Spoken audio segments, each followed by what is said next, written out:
Hey guys, welcome back to my channel. I want to go over the ICT Silver Bullet Hour between 10 and 11 a.m. on May 22nd.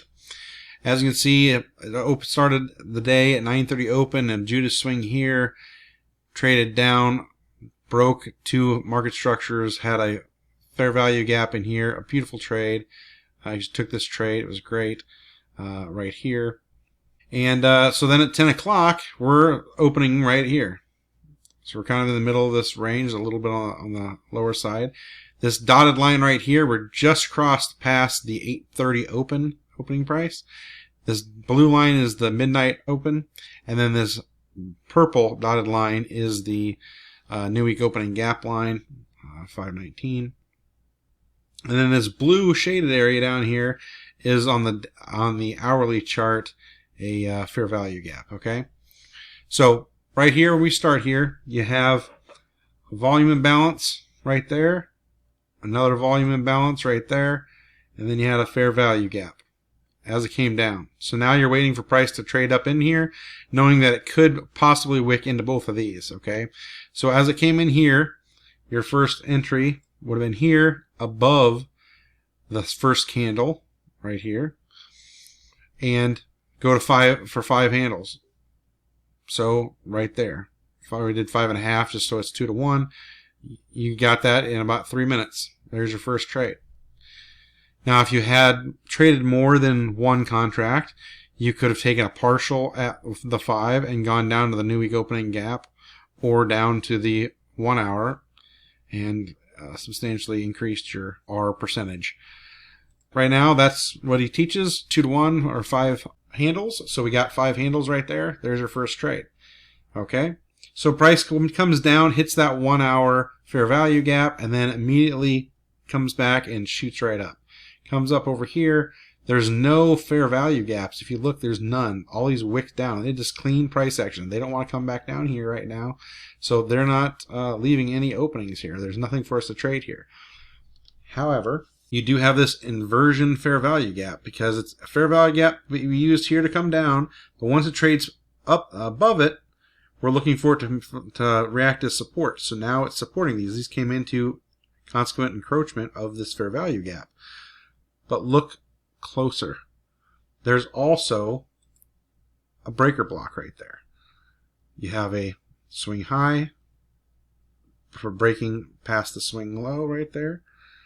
Comes back, trades back into it and up. Is that very much? Well, it gives you 5 handles.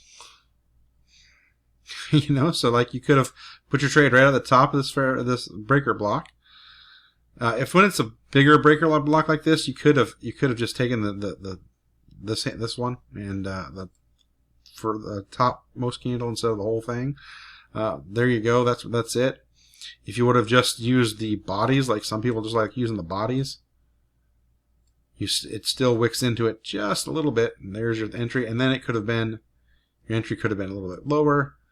Could have been here. You could have gotten a better risk to reward ratio. So there's trade 2. If you would have gone with the fair value gap in here, you wouldn't have hit your 5. So this would have been trade number 2. And where did price go to? It went to fill in this fair value gap. What does ICT say? He says that price is either going to take out an old low, or basically seek liquidity, hold high above, below an old low, or it's going to go into an inefficiency. Well, price here was going to balance an inefficiency. This is inefficient delivery. Comes back here, trades in here. It never crosses it. It does cross consequent encroachment, but it doesn't go past the 3/4 level. At least the bodies don't. Wicks do the damage. So it's holding price here. Okay. So then as it trades down, what do you get? Right here, there's actually another thing that I didn't mark. There is a volume imbalance right here as well. Volume imbalance there too.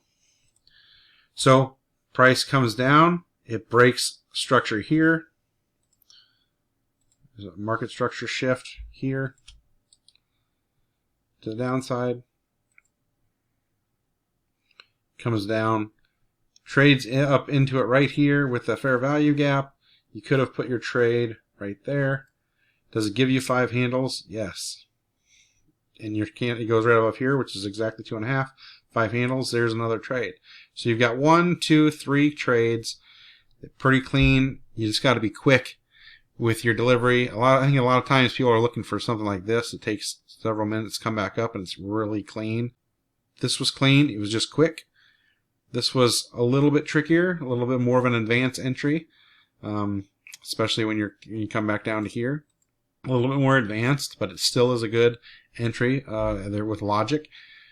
And then where it came up here, it balanced the fair value gap, came down, had a volume imbalance and a fair value gap. That's 2 PD arrays holding price there.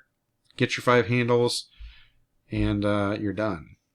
So I want to show something. Someone was asking me in the comments, what could you see this in real time? And so I want to hold on. I want to show you this, what it looks like in real time. Actually, like this. Okay, and let's just play this out, one candle at a time.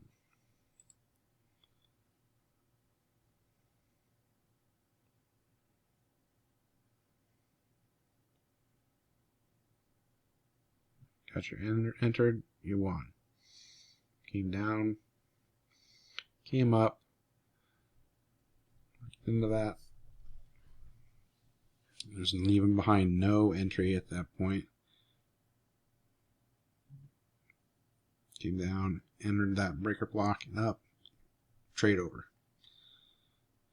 Price is halting is not going above that fair value gap right there.